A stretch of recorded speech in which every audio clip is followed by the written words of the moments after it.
mukha na siyang Diyosa ng gamo-gamo. Ikaw, Diyosa. Diyosa ang Judy Kelly.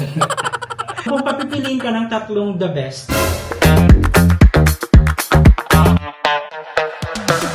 Hi guys! And welcome back to our channel. My name is Janae. I'm Miley! Wow. So for today's vlog, magkakaroon ulit tayo ng watch party.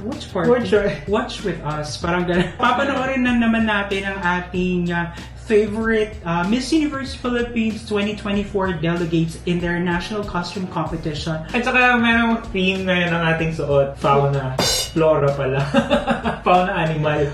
Flora, fauna.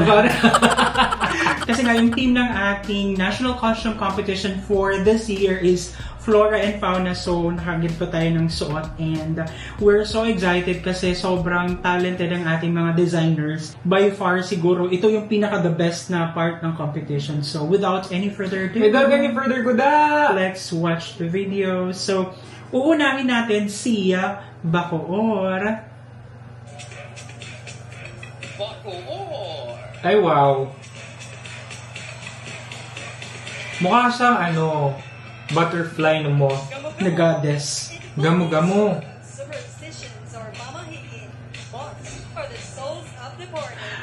Talagang tumatayo yung balahibo kasi ang ganda. Ako din. Ang ganda. Ang ganda ng pagkaka-execute nung, alam mo yung movements niya.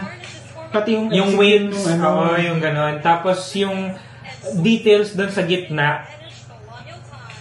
Ang ganda nung silhouette. Very artistic. Kudos to the designer. Amazing.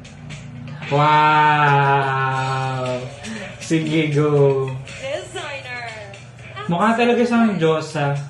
Si Axel K kasi ang title. Ang designer. Nag-ano talaga yung balahibo kasi galing. Ang ganda ng design. Ang ganda. Ang ganda. I mean, the qualities parang pang-international talaga. Pang-international talaga kasi nag-national costume designer na siya sa ilan sa ating mga candidates. I'm not sure siya ata yung nag-design din kay Gazini Ganades before. And then, even the color choices, di ba? Maganda. Oh, I mean, sometimes kasi pag kunwari national costume, minsan may tendency na ilalagay lahat, ganyan, na hindi siya balance. Ito, well-balanced. Yung pagkakaroon. Plus, yung parang beauty niya na mukha na siyang Diyosa ng gamo-gamo. Ikaw, Diyosa. Diyosa ang Judy Kelly.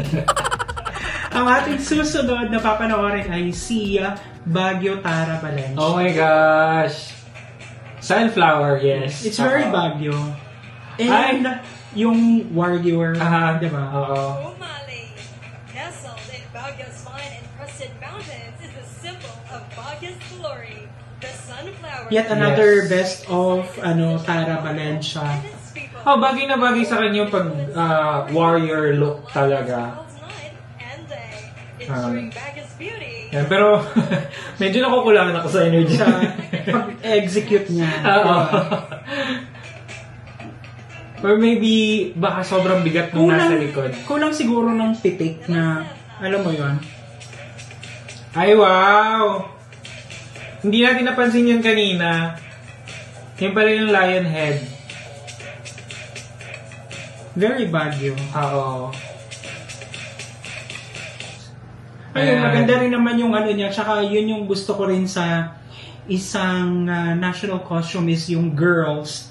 They can move freely na hindi sila masyadong, alam mo, hindi siya extra or excess baggage yung national costume. Diba? Sa akin naman siguro, a little bit of characterization sana dun sa costume niya kasi parang warrior, ganyan. So, dapat mas ma-bruise ko ng konti yung movement rather than Diyosa. Yun nga lang, yung execution, dun nagkulang siguro.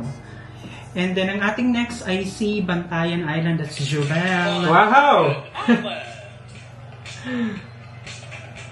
I love the colors. Parang nagre-reflect din sa personality niya, di ba, na napaka-light and vibrant. Ang ganda ng pagkakagawa ng kulay.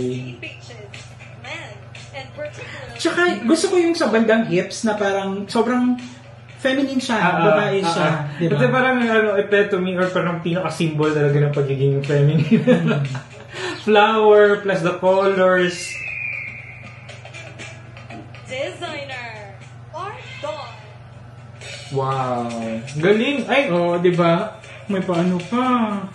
That's a reflection talaga of Bantayan Island. Of what Corals Bantayan pala. Island is.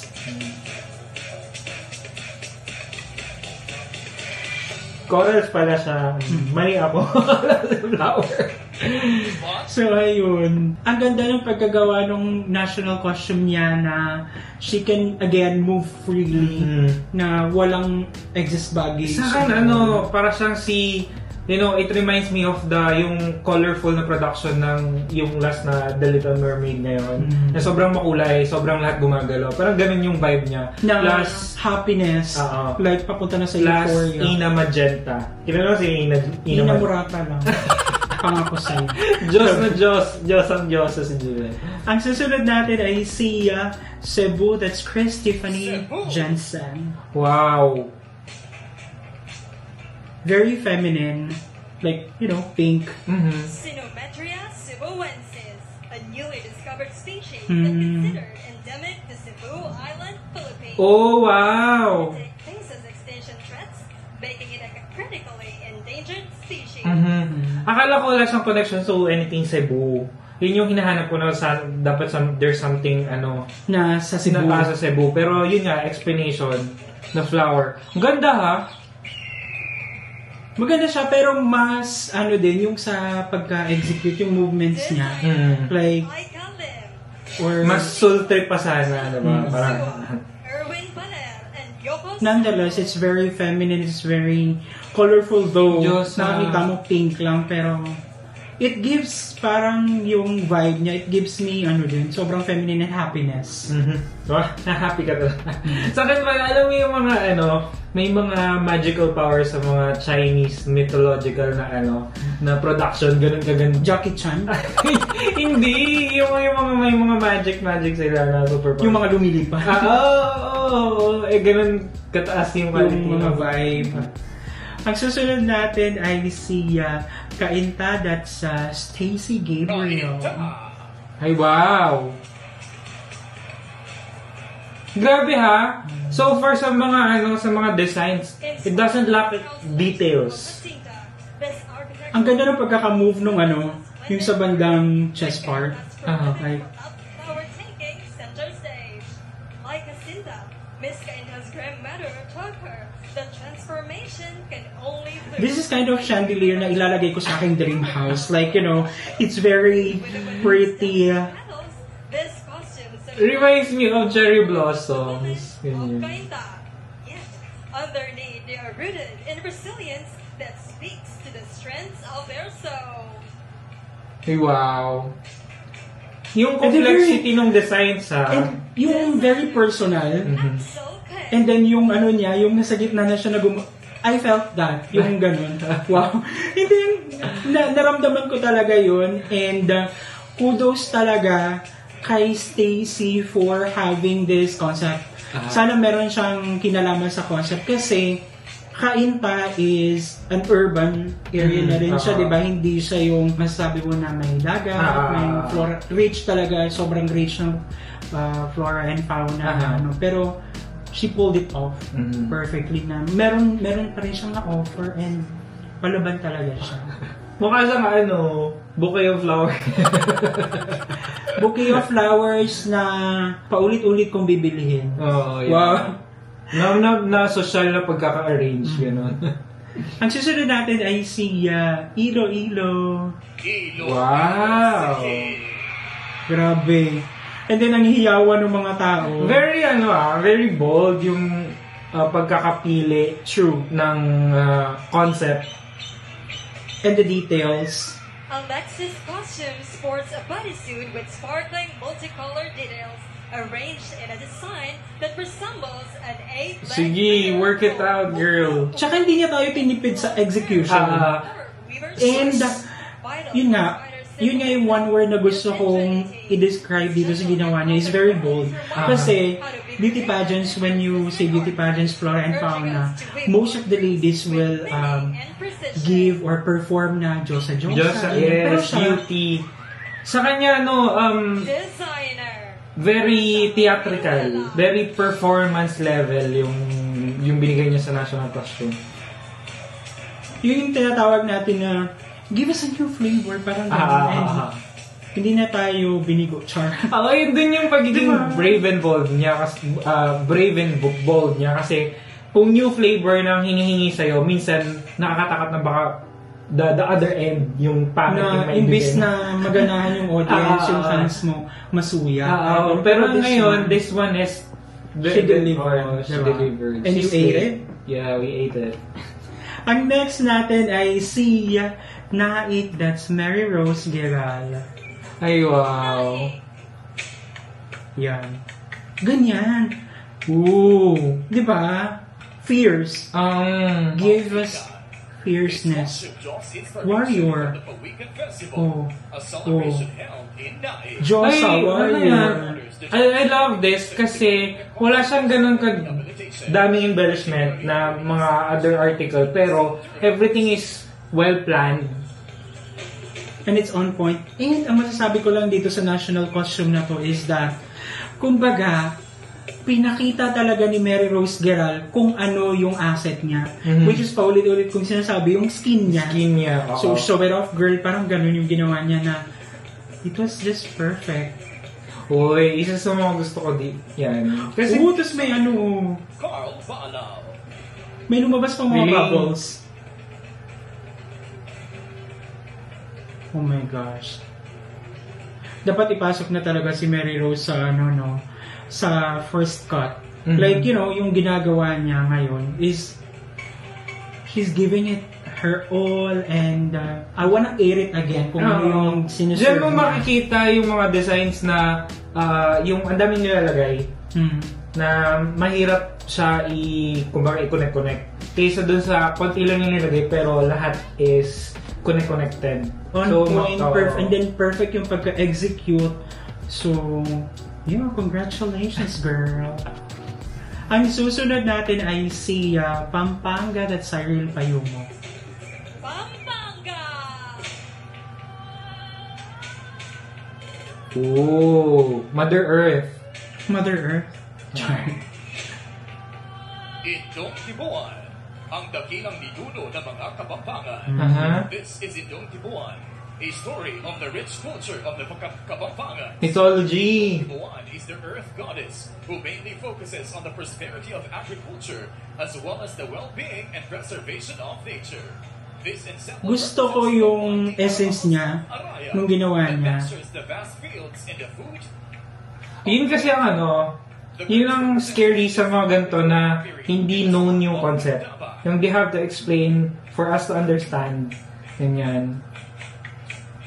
Designer, Karamba. Kudos to Cyril kasi I think hindi siya nakasama kahapon kasi may sakit siya. So, she's there. And she was able to execute it properly like a goddess. Yes. Ganon. Though medyo maraming details yung sa likod niya, yung dito na part. Pero, kumbaga, hindi papunta dito sa right, hindi papunta sa left. Yung colors and yung details. Kumbaga may concept pa rin. Yeah. Oo, kumbaga may concept pa rin. And then, serving that pretty face then. Ang susunod natin ay si Quezon Province, that's Atisa Manalo. Yan, okay. Quezon Province! And the hiyawan of the audience. Whispers of Minty green, Step into a realm of botanical wonder of Quezon Province costume. Inspired by the mesmerizing jade vine, locally known as Tayabang. Okay. Treasure endemic to the lush landscapes of Mount Banahao. This enchanting attire embodies the unique beauty. May ganon. Magaling talaga sila, Di sa magaling sa gumamit ng yung parang mga props. Gamitin niyang lahat and then para ma-level up yung performance. Performance level talaga. And ang ganda nung, alam mo yun kasi kung makikita mo yung kinuha niyang parang, ano bang tawag dyan? Yung parang banner something. nung lumabas siya, part siya nung mismong sa likod, and then hinugot niya lang na ganyan. May pa-reveal pala. Yes. Ano siya, Diyosang-Diyosa pa rin talaga si Atisa sa kanyang performance na yon. And then, kung i-consider mo yung audience impact, tsaka yung performance level, she delivered din naman. And, tantag dito, wala namang wala tayong masasabi, or ako, personally, wala akong masasabi sa performance talaga. Kung anong binigay mo kay Atisa, she will work it out. Pero, right now, for me, parang nakukulang sa question. Watching from the other girls, when it comes to content-wise, concept, details, ganyan. Kasi maganda siya kung maganda, pero bias naman kung, di ba, kung hindi natin i-comment yung iba. So far, for me, maraming lumamang sa kanya this time. So, ang next natin ay si Taguig. That's Christy McGarry. Taguig! Oh. Wow. The details. I love that it's, not symmetrical. Mahirap i-pull off yung, asymmetrical na costume. Bigyan mo rin talaga si Christy ng something. I-execute din niya sa'yo ng bonggang-bongga. Si Christy McGarry kasi the waves of the ay wow, yung mga ganong balikat. From being the supermodel na kailangan stiff, kailangan pero dito nag-adjust siya na ganun talaga. Oh. Feeling ko si Christy McGarry, para siyang walking photo shoot. Yung paglalakad niya gumaganon, naisip ko si Vice. Yung ganun-ganon. Yeah. Pero hindi ako masyadong dito for Axel K. Though marami siyang nagawang maganda. For this one, medyo nakain yung figure ni Christy McGarry. Parang nakaka-drown masyado. Para sa akin, naalala ko yung, alam mo yung icing ng kabataan? Masarap kainin. So cake. Di ba? Siya, hindi siya ganun ka, pero for me, it's something na delectable, tignan. Para siyang icing na ang sarap kainin, ang sarap papakin. Alam mo yung yung mga delicate Japanese flower arrangement, na ang sobrang ganda niya kasi the pieces na ayaw mo galawin. The execution of Christy McGarry, hindi rin niya tayo tinipid. Kumbaga, she delivered din naman. Actually, all of these lovely and beautiful women, kumbaga, they deliver. And the designers so proud dun sa sa kanilang ginawa. Hindi naman natin kakalimutan yung mga designers kasi kudos to them for creating these kinds of masterpieces. Yeah, ang ganda. And ayun. So, sino ang iyong, kung papipiliin ka ng tatlong the best? Sa akin ang ilalagay sa first si Alexi Brooks. Tie sa akin si Bacoor, tsaka si Bantayan Island. Then third ko si Naik. That's surprising. For me, ang ilalagay ko sa first is drum roll, please. Parang na rin sa akin si Iloilo kasi surprising yung ginawa niya and it's very bold, it's very artistic, and then sobrang ganda nung pagka-execute niya. So sobrang ibibigay natin to kay Iloilo for this round. And then ang second ko is si Kainta kasi yung pagka-execute niya tsaka yung emotion na pinakita niya, itatay ko na rin si Bacoor. That's the second, silang dalawa. And third ko is si Bantayan Island. Yay! So yun, nakakatuwa talaga tong tong portion na to ng pageant kasi naipapakita din yung kung gaano ka-rich yung culture ng Philippines at ang ating flora and fauna, ang diversity kumbaga. So, ayun. And, yun na guys, and thank you so much kung nag-enjoy kayo sa ating video. Don't forget to give it a thumbs up. If bago kayo sa ating channel, don't forget to subscribe, hit that notification bell para updated kayo sa ating mga next uploads. Ayun guys, thank you so much for watching our videos. We have a lot of videos done and we have a lot of videos coming. So, keep watching us in the next video. Bye!